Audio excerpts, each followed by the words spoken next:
Raka, seorang pemuda sederhana dari Indonesia, merantau ke Jerman sebagai TKI demi memperbaiki nasib keluarganya. Tak disangka, ia justru ditugaskan merawat seorang wanita bule mantan pramugari bernama Elsa yang mengalami kelumpuhan akibat kecelakaan pesawat. Hari-hari awal mereka penuh kecanggungan dan benturan budaya. Namun, seiring waktu, Raka berhasil menembus tembok emosional Elsa dengan kesabarannya. Setelah 6 bulan yang penuh dengan tawa, air mata, dan ikatan batin yang tak terduga, Elsa melamarnya. Tapi ada satu syarat yang membuat dunia Raka jungkir, balik. Dia harus menjalani sterilisasi karena Elsa tak ingin punya anak. Raka pun dihadapkan pada pilihan sulit antara cinta dan harapan masa depan. Hari pertama Raka menginjakkan kaki di Jerman. Udara terasa menusuk hingga ke tulang. Musim gugur baru saja mulai, tapi buat anak kampung dari Indonesia seperti dia, suhu 10 derajat saja sudah bikin menggigil. Jaket tipis yang ia bawa dari kampung seolah tidak ada gunanya. Embus angin di Bandara Frankfurt membuatnya merapatkan jaket sambil menyeret koper tua berwarna merah marun yang sudah mulai sobek di ujungnya. "Raka? You Raka, yes?" Tanya seorang wanita paruh baya dengan logat Jerman yang kaku, berdiri sambil memegang kertas bertuliskan namanya. Raka mengangguk cepat. "Yes, I am Raka," jawabnya gugup. Namanya Tante Inge. Ia menjelaskan dengan campuran bahasa Inggris dan Jerman bahwa Raka akan bekerja sebagai live-in caregiver, perawat tinggal, untuk seorang wanita muda yang mengalami kelumpuhan setelah kecelakaan. Raka tidak banyak bertanya. Pikirnya selama digaji dan bisa kirim uang ke rumah, semua bisa dijalani. Rumah tempatnya bekerja ternyata berada di pinggiran kota kecil bernama Bad Homburg. Lingkungannya tenang, jalanannya bersih, dan pohon-pohon maple mulai berubah warna menjadi merah dan oranye. Tapi bukannya merasa damai, Raka justru makin gugup. Ia belum pernah merawat orang lumpuh, apalagi bule. Rumah itu besar, temboknya abu-abu tua, dengan jendela kaca tinggi dan pintu kayu bergaya klasik. Begitu masuk, aroma lavender menyambut hidungnya, wangi tapi agak menusuk. Di ruang tengah, duduk, seorang wanita di kursi roda, menatap layar laptop tanpa menoleh sedikit pun ketika Raka masuk. Itulah Elsa. Rambutnya pirang terang, diikat sembarangan ke belakang. Ia memakai sweater abu-abu longgar dan celana piyama. Wajahnya cantik, tapi dingin. Sangat dingin. Bahkan lebih dingin dari udara luar. "Halo," sapa Raka dengan senyum kikuk. "My name Raka." Elsa tidak menjawab. Matanya tetap fokus ke layar. Baru beberapa detik kemudian dia berkata tanpa menoleh, "Kamar kamu di atas. Bersihkan dulu dapur, lalu bantu aku mandi jam 4. Raka tercekat. "Oke," ucapnya pelan. Hari-hari pertama terasa seperti neraka. Elsa sangat kaku, tak pernah tersenyum, dan sering menyuruh Raka mengulangi pekerjaan karena dianggap tidak bersih. Ia bahkan pernah membuang makanan yang dimasak Raka ke tempat sampah hanya karena kurang garam. "Kalau kamu mau kerja asal-asalan, kamu salah rumah," ucap Elsa suatu sore, matanya tajam menatapnya. Raka mengangguk, menahan emosi. Ia hanya ingat wajah ibunya di kampung yang menunggu kiriman uang bulanan. Semua ini demi keluarga. Namun, di balik sikap kerasnya, Raka mulai memperhatikan hal-hal kecil dari Elsa. Ia selalu mendengarkan lagu klasik saat hujan turun. Ia punya koleksi mug warna-warni yang dipajang rapi di rak dapur. Dan setiap malam, sebelum tidur, ia memandangi foto tua di meja samping tempat tidurnya. Foto seorang wanita berseragam pramugari berdiri di samping pesawat. Raka penasaran, tapi tak berani bertanya. Suatu malam, saat sedang mencuci piring, ia mendengar suara benda jatuh dari lantai 2. Bergegas ia berlari ke atas dan menemukan Elsa tergeletak di lantai dekat tempat tidurnya, kursi rodanya terbalik. "Apa kamu baik-baik saja?" tanya Raka panik, mencoba membantu. "Tinggalkan aku!" bentak Elsa, air matanya mengalir deras. Raka mundur perlahan, tapi tak pergi. Ia duduk di lantai, tak berkata apa-apa. Hanya duduk dan menatap lantai, menunggu Elsa tenang. Setelah 15 menit, suara tangis mereda. Aku benci tubuhku sendiri, gumam Elsa pelan. Nyaris tak terdengar. Raka menoleh. Aku tidak tahu harus bilang apa, tapi aku bisa bantu berdiriin kursi roda dulu ya.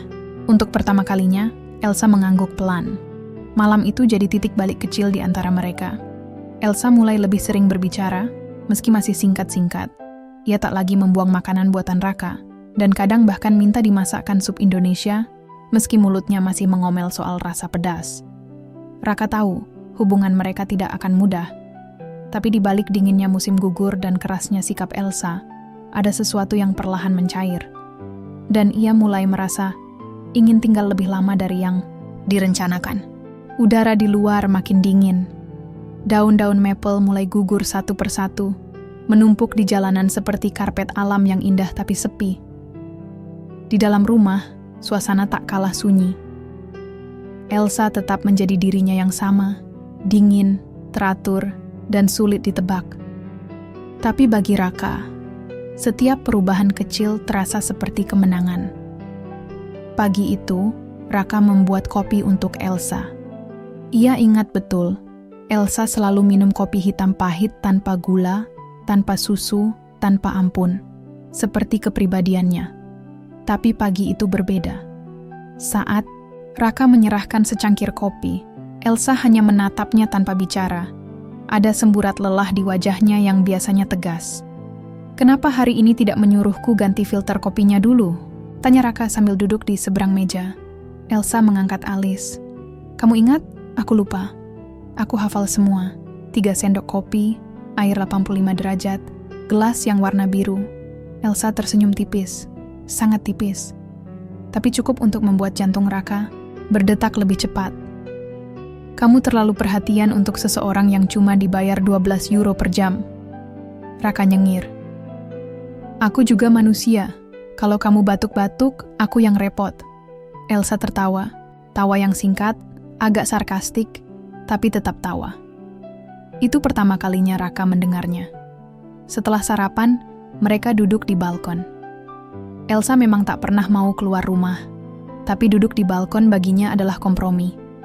Angin mengibas rambut pirangnya, dan Raka menatap pemandangan pohon-pohon yang berwarna jingga keemasan. "Apa kamu pernah jatuh cinta, Raka?" tanya Elsa tiba-tiba. Suaranya pelan tapi tajam. Raka tersentak. Iya, pernah. Dulu, waktu SMA." "Apa dia balas perasaanmu?" Raka menggeleng sambil terkekeh. "Enggak. Dia milih cowok yang punya motor gede. Saya cuma punya sepeda ontel." Elsa tertawa lagi. "Lebih lama kali ini." "Aku juga pernah jatuh cinta," katanya kemudian. "Tapi dia mati." Raka menoleh, kaget. Tapi Elsa hanya memandang ke langit. "Pilot. Dia pacarku. Kami biasa terbang bareng. Tapi saat pesawat jatuh, dia tewas seketika. Aku selamat, tapi begini." Ia menunjuk kakinya yang kaku. Raka terdiam. Ia tidak tahu harus berkata apa. Yang bisa ia lakukan hanya duduk diam di sebelah Elsa, menemani dalam keheningan. Setelah sore itu, Raka merasa Elsa mulai berubah. Bukan secara besar-besaran, tapi cukup untuk membuat pekerjaan terasa lebih ringan. Elsa mulai bertanya tentang Indonesia, tentang makanan pedas, tentang keluarga Raka, dan bahkan tentang cita-cita masa kecilnya. "Aku pengen punya 5 anak, kata Raka suatu malam saat sedang menyuapi Elsa makan malam. Elsa terdiam beberapa saat. "Kenapa 5? Biar rumah ramai. Kalau satu anak sakit, yang lain bisa bantu. Kalau satu gagal, yang lain bisa banggakan ibu. Aku cuma anak tunggal. Sepi banget rasanya." Elsa mengangguk pelan, tapi ekspresinya berubah sendu.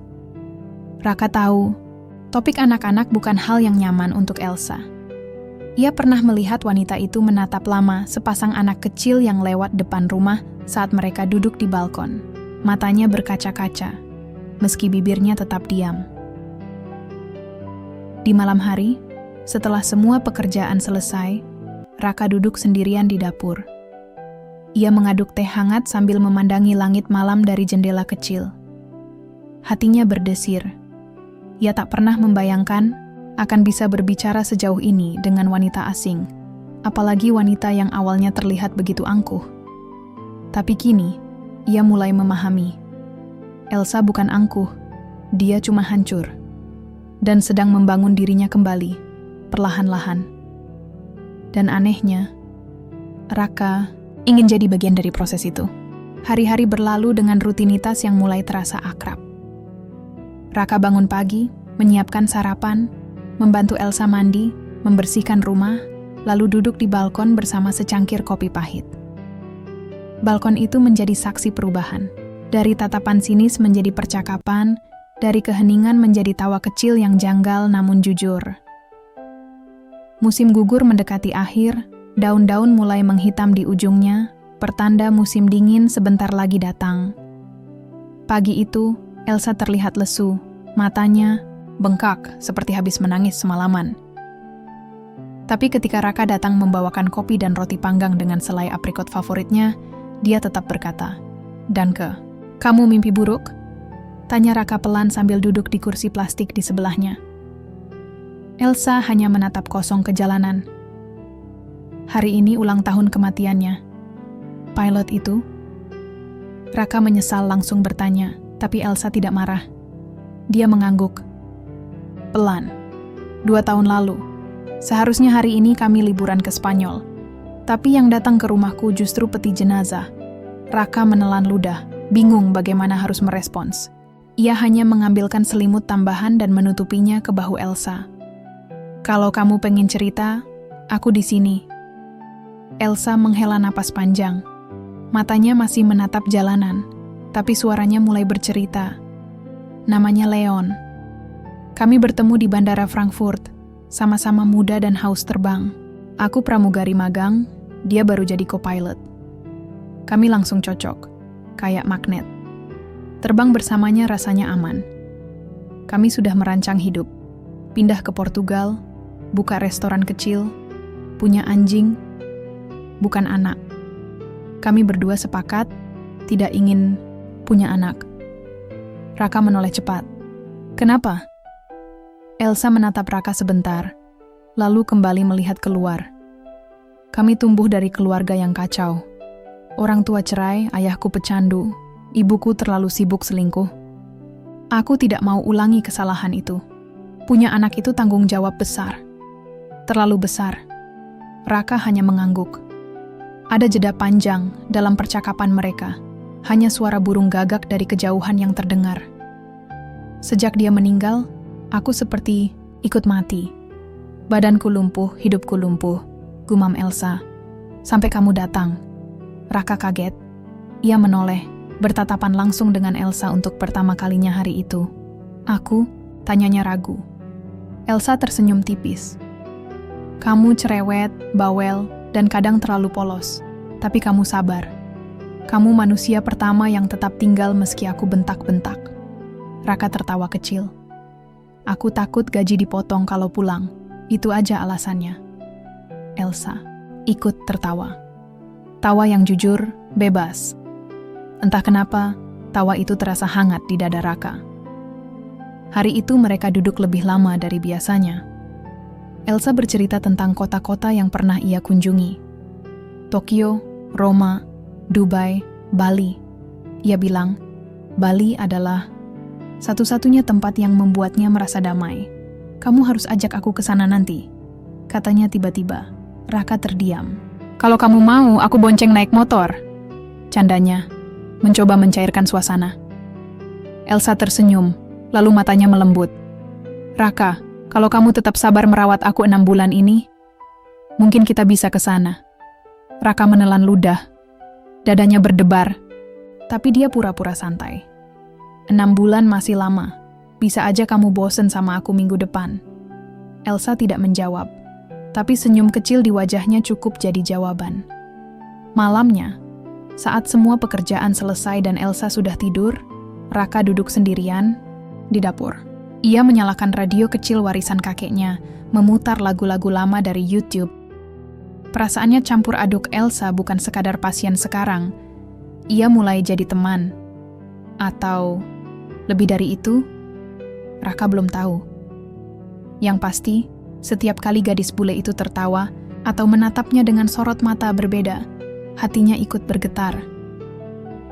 Tapi Raka juga tahu satu hal pasti. Dia mulai ingin tinggal lebih lama. Bukan karena uang, tapi karena Elsa. Waktu terasa berlari. Salju pertama turun pagi itu, menutupi jalanan, atap rumah, dan balkon tempat mereka biasa duduk. Raka mengenakan jaket tebal dan menyiapkan teh panas, bukan lagi kopi. Elsa bilang tubuhnya sudah tak tahan pahit dan dingin. Di saat bersamaan, hari-hari belakangan terasa lebih tenang. Elsa jadi lebih terbuka, lebih sering tersenyum, bahkan mulai meminta Raka mengajarinya beberapa kata dalam bahasa Indonesia. Tapi di balik semua kehangatan itu, Raka bisa merasakan ada sesuatu yang belum selesai, luka yang belum sembuh, dan luka itu mulai merambat ke dirinya. Suatu malam ketika salju turun semakin deras, Elsa memanggil Raka ke ruang tamu. Di sana ia duduk di kursi rodanya, mengenakan gaun putih sederhana dan riasan tipis di wajahnya. "Aku mau bicara," katanya singkat. Raka duduk, hatinya gelisah. "Ada apa?" Elsa menatapnya lama. "Sudah 6 bulan kamu di sini.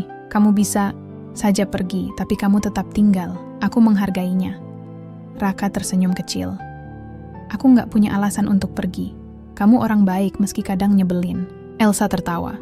Tapi kali ini tawanya pendek. Lalu ia menarik napas panjang, serius.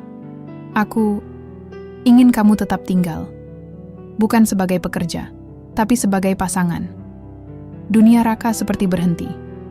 Ia menatap Elsa, mencoba memahami maksudnya.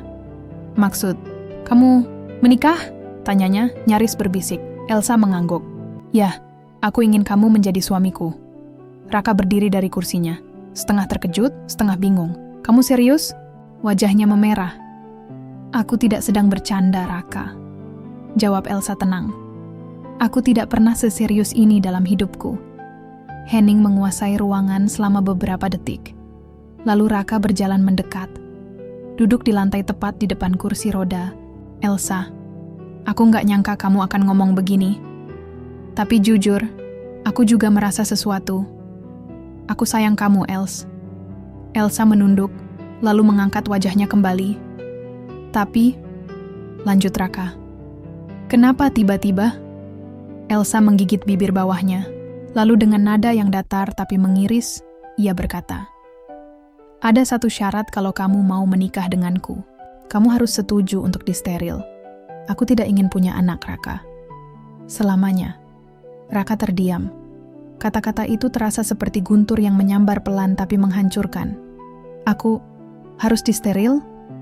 Suaranya nyaris tak terdengar. Elsa mengangguk. "Aku sudah mantap. Aku tidak bisa mengurus anak. Aku tidak percaya bisa menjadi ibu yang baik. Dan aku tidak mau anak itu hidup dalam rasa takut kehilangan, seperti aku." Raka bangkit berdiri, berjalan ke jendela, memandangi salju yang semakin tebal di luar. "Els, kamu tahu aku pengen punya anak, kan? Aku pernah cerita. Aku pengen rumah yang rame. Aku pengen jadi bapak." "Aku tahu," jawab Elsa pelan. "Dan itulah kenapa ini berat. Tapi kalau kamu benar-benar sayang aku, tolong pertimbangkan. Karena aku nggak bisa berubah." Raka menutup matanya. Perasaan di dadanya campur aduk. Di satu sisi, ada cinta yang tumbuh dan menghangatkan hari-harinya. Tapi di sisi lain, ada impian masa kecil yang kini terancam padam. Ia kembali menatap Elsa. "Aku butuh waktu." Elsa mengangguk. "Ambil waktumu, tapi jangan terlalu lama. Karena aku juga butuh kepastian."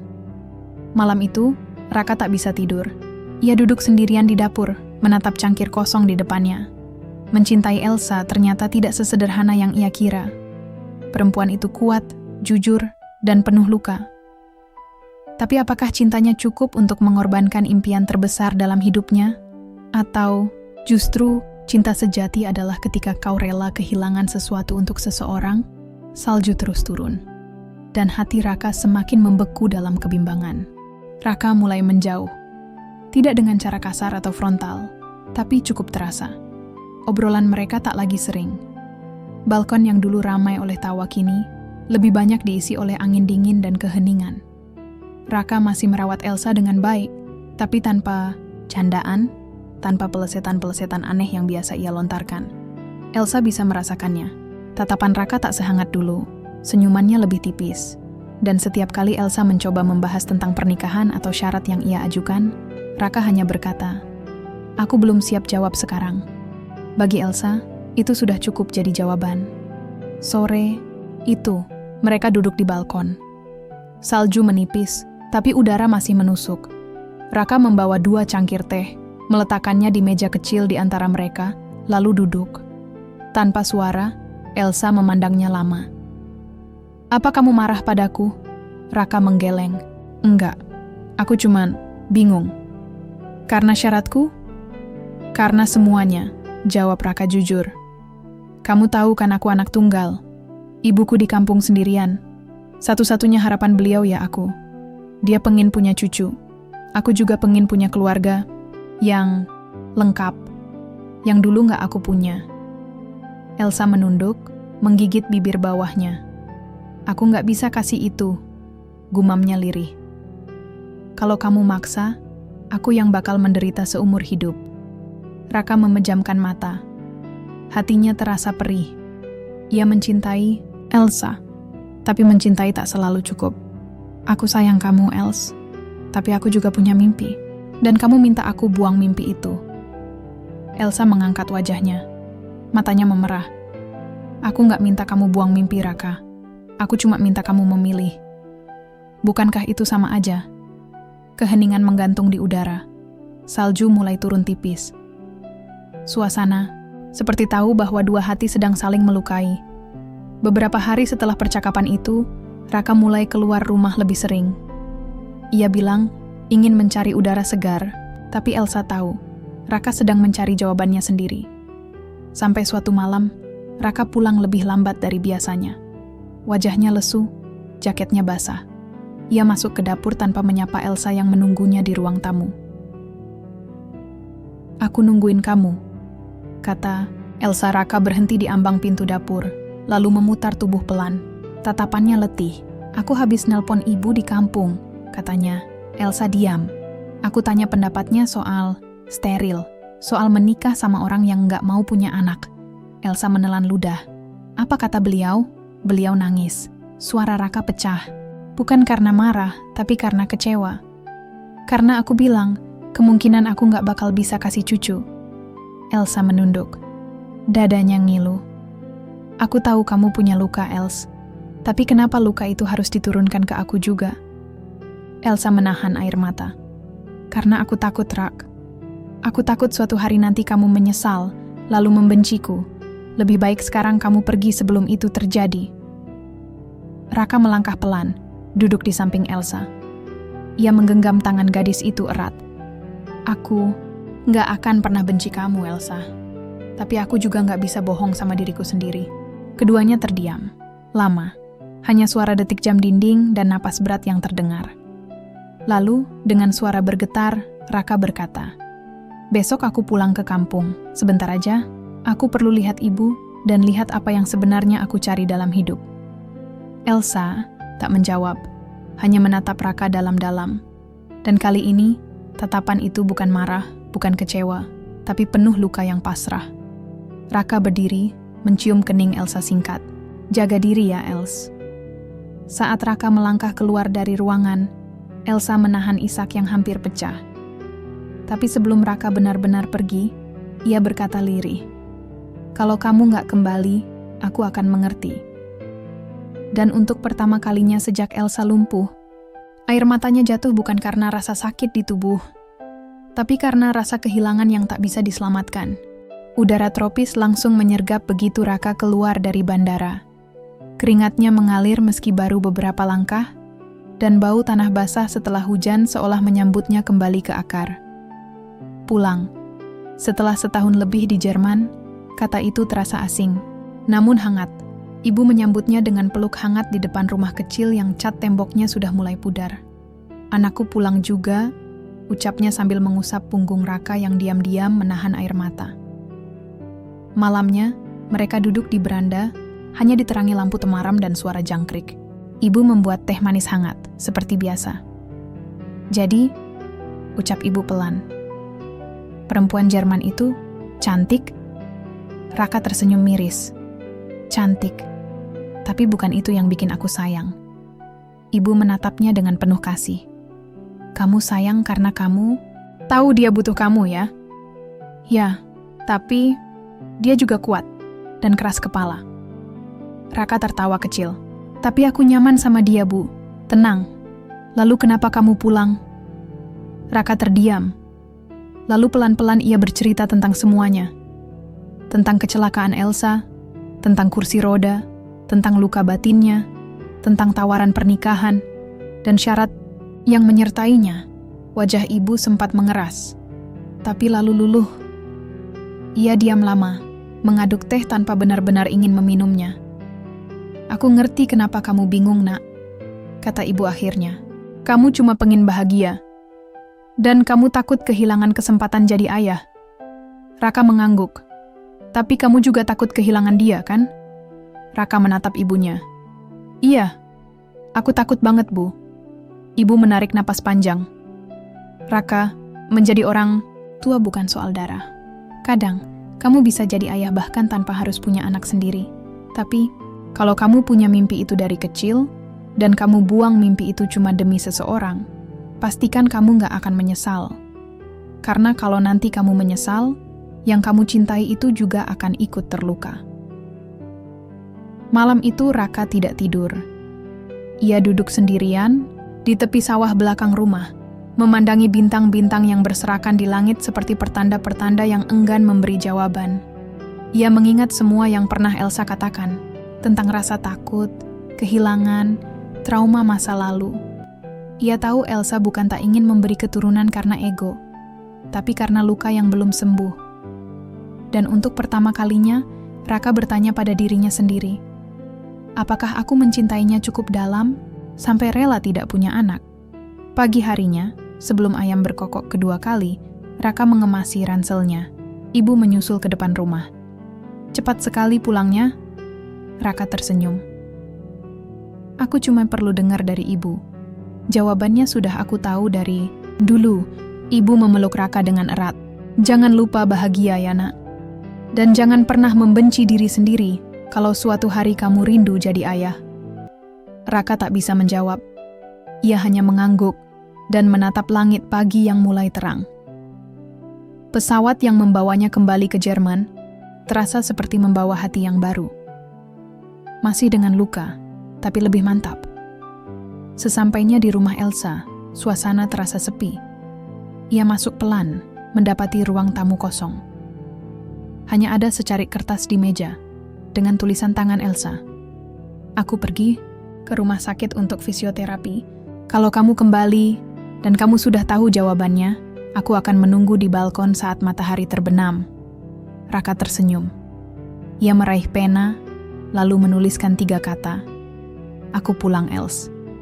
Dan saat matahari mulai condong ke barat, Elsa duduk di balkon dengan bantal kecil di belakang punggungnya. Ia mengenakan sweater abu-abu dan wajahnya tenang, meski sedikit gelisah. Saat pintu balkon terbuka, Elsa menoleh. Dan begitu ia melihat Raka berdiri di sana, tersenyum dengan mata berkaca-kaca, napasnya tercekat. Aku di sini bukan karena aku rela buang mimpiku, kata Raka sambil duduk di sampingnya. Elsa menunduk. Aku di sini karena kamu adalah mimpiku, yang baru. Elsa tak bisa berkata apa-apa. Air matanya jatuh tanpa bisa ditahan. Raka menggenggam tangannya. Aku gak tahu masa depan kita kayak gimana. Tapi selama kamu mau, aku akan tetap di samping kamu. Dengan atau tanpa anak. Elsa terisak, lalu tertawa kecil di tengah tangisnya. Kamu gila. Gila karena cinta, jawab Raka, berusaha bergaya sok romantis. Dan sekarang, gimana kalau kita nikah diam-diam sebelum kamu berubah pikiran? Elsa tertawa sambil mengangguk. Dengan satu syarat, jangan bilang steril lagi, aku udah siap, sela Raka cepat. Elsa mencubit lengannya. Bukan, syaratnya, Kamu harus terus buat aku ketawa setiap hari. Raka memeluknya. Itu sih gampang. Aku lahir untuk bikin kamu bahagia, Bu Elsa. Dan untuk pertama kalinya dalam hidup Elsa sejak kecelakaan itu, ia merasa ringan. Karena mungkin cinta tidak selalu butuh keturunan, tapi butuh keyakinan. Pernikahan mereka berlangsung sederhana. Sangat sederhana. Tak ada gaun panjang, tak ada bunga-bunga mahal, bahkan tak ada musik atau tamu. Hanya dua manusia yang saling mencintai, dua tangan yang saling menggenggam erat, dan saksi pernikahan dari komunitas Indonesia di Jerman yang bersedia membantu. Raka mengenakan batik biru tua yang dikirimkan ibunya dari kampung, sementara Elsa mengenakan dress putih polos dengan rambut diikat rapi ke belakang. Di wajah mereka ada gugup, tapi lebih banyak bahagia. Aku gak pernah nyangka nikah kayak gini, gumam Raka sambil membenarkan kerah bajunya di depan kaca. Gak ada pelaminan, gak ada nasi kuning, balas Elsa sambil tertawa. Tapi kamu, ya tahu enggak? Tidak apa-apa. Ini pernikahan terbaik dalam hidupku. Mereka berpandangan, lalu tertawa bersama. Untuk pertama kalinya, luka mereka terasa benar-benar mulai sembuh. Namun, kebahagiaan itu tidak berlangsung lama. Seminggu setelah pernikahan, saat mereka duduk menikmati sarapan, pintu rumah diketuk keras. Raka yang membukakan, dan wajahnya langsung berubah saat melihat siapa yang datang. Seorang wanita, tinggi, pirang, dengan tubuh tegap. Matanya tajam dan mulutnya langsung membuka tanpa basa-basi. Kamu Raka? Iya. Maaf, kamu siapa ya? Wanita itu melangkah masuk begitu saja. Elsa yang duduk di kursi roda langsung pucat begitu melihat siapa yang berdiri di hadapannya. Anna? Ucap Elsa pelan. Anna menatapnya tajam. Jadi kamu beneran menikah ya? Elsa tampak gugup. Raka melangkah ke samping istrinya, menggenggam bahunya. Ada apa ini, Els? Elsa menarik napas panjang. Anna, mantan tunanganku. Anna menyilangkan tangan di dada. Kamu bahkan gak bilang kamu masih hidup. Raka mengerutkan kening. Tunggu, kamu kira dia meninggal? Anna tertawa sinis. Aku kira dia pergi selamanya. Setelah kecelakaan itu, dia hilang. Gak jawab email, telepon, pesan. Aku cari ke rumah sakit, dia udah pindah. Aku pikir dia gak mau aku tahu kondisinya. Dan sekarang, dia menikah sama TKI dari Indonesia. Elsa menunduk, wajahnya penuh rasa bersalah. Anna, aku takut kamu hanya akan kasihan kalau tahu kondisiku. Aku malu. Aku gak ingin kamu tinggal sama aku karena rasa bersalah. Anna melangkah lebih dekat. Aku mencintaimu, Els. Aku menunggumu. Aku tidak peduli kamu lumpuh atau tidak. Tapi kamu pergi begitu saja. Raka merasa dadanya sesak. Ini bukan hanya tentang mantan tunangan. Ini tentang masa lalu Elsa yang belum selesai. Dan kini, menghantam mereka tepat setelah mereka mulai membangun bahagia yang rapuh. Elsa menggeleng pelan. Aku bukan perempuan. Yang dulu, Anna. Aku sudah berubah. Aku memilih Raka. Anna menatap Raka dengan pandangan penuh luka. Dan kamu? Apa kamu yakin dia menikahimu karena cinta, bukan karena uang atau tempat tinggal? Raka menatap balik dengan tenang. Aku mencintai Elsa bahkan sebelum tahu dia punya harta. Bahkan waktu dia galak, nyebelin, dan nyuruh aku ambil air 10 kali sehari. Elsa tak bisa menahan senyum tipisnya. Anna menunduk, lalu tersenyum pahit. Kalau begitu, selamat. Aku cuma ingin tahu kamu baik-baik saja. Sekarang aku tahu. Ia berbalik dan melangkah pergi, meninggalkan keheningan di ruang tamu yang sempit itu. Setelah pintu tertutup, Elsa menatap Raka. Maaf, aku gak pernah cerita soal Anna. Aku takut. Raka menggeleng dan menarik Elsa ke pelukannya. Aku gak butuh tahu semua masa lalumu, Els. Selama kamu yakin aku masa depanmu. Mereka berpelukan dalam diam. Luka lama memang susah sembuh. Tapi setidaknya, mereka tak lagi sendiri untuk melewatinya. Dan di hari itu, Raka dan Elsa belajar satu hal penting. Cinta Bukan tentang siapa yang datang lebih dulu, tapi siapa yang rela bertahan sampai akhir. Pagi itu, salju mulai mencair. Musim semi akhirnya tiba di Jerman.